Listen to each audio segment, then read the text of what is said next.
है कि 2024 general election में इलेक्टोरल बॉन्ड बड़ा इशू रहने वाला है? देखिए, उसके पहले मैं ये कहूंगा कि आज 63वां दिवस है और भारत जोड़ो न्याय यात्रा का आखिरी दिन है। आज शाम को करीब 6:30 बजे राहुल जी चैत्य भूमि में होंगे, डॉक्टर बाबा साहब अम्बेडकर के स्मारक में जाएंगे और आज भारत जोड़ो न्याय यात्रा की समाप्ति होगी। इस पिछले 63 दिनों में हमने 5 न्याय को लेकर हमारी ओर से हमने 25 गारंटियां दी हैं, जो हमारी चुनावी रणनीति भी है। एक तरफ से देखें तो कांग्रेस पार्टी, इंडिया गठबंधन के सभी दल इन गारंटियों के आधार पर किसान न्याय, नारी न्याय, युवा न्याय, हिस्सेदारी न्याय और श्रमिक न्याय को लेकर हम चुनाव में उतरे हैं। उस तरफ बीजेपी की ओर से ध्रुवीकरण की रणनीति है, भेदभाव की रणनीति है, विभाजनकारी रणनीति है। पिछले कुछ दिनों में इलेक्टोरल बॉन्ड के बारे में सारी जानकारी निकल कर आई है। ये तो बिल्कुल साफ हो गया है कि जैसा एक मोडानी घोटाला था, ये भी ऐसे ही इतना बड़ा घोटाला है।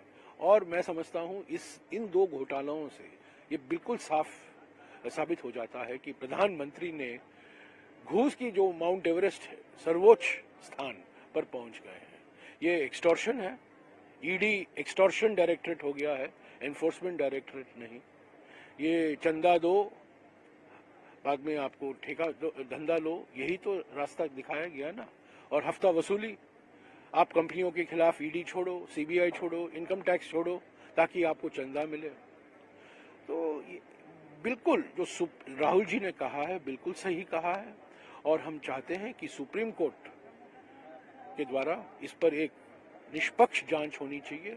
एक बिल्कुल जो जांच ये अलग अलग तरीकों से जो इलेक्टोरल बॉन्ड ने हमारे लोकतंत्र को कमजोर किया है, उस पर मैं समझता हूं और सुप्रीम कोर्ट की ओर से और कुछ प्रक्रिया होनी चाहिए। तो Congress party demanding monitored investigation हो, क्योंकि संवैधानिक संस्थाओं में हमारा विश्वास नहीं रहा ना।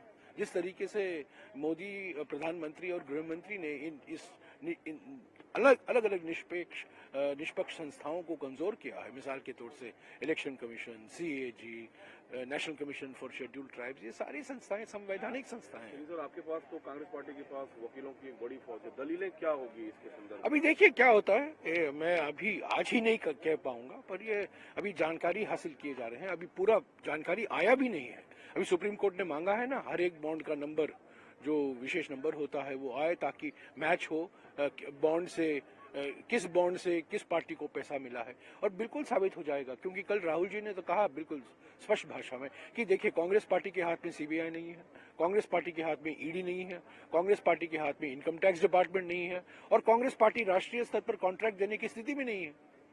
तो चंदा वसूली का कोई, हफ्ता वसूली का कोई सवाल ही नहीं उठता है कांग्रेस के संदर्भ में। एक सवाल सर, भारत जोड़ो यात्रा को लेकर में गारंटी जो है ये अट्रैक्टिव तो है, लेकिन विपक्ष भी आप पर हमला करेगी कि कैसे इसे पूरा करेंगे, और जनता को भी आपको यकीन दिलाना होगा, जनादेश वोट में टर्नआउट जब जनादेश मिलेगा, जनता खुद देख लेगी कि हमने जो कर्नाटक में किया है, तेलंगाना में किया है, जो हमने गारंटियां दी हैं, इससे तो प्रधानमंत्री भोकलाए गए हैं, परेशानी में हैं, क्योंकि वो खुद अभी Modi guarantee Modi guarantee Modi guarantee का मंत्र गिना रहे हैं सबको।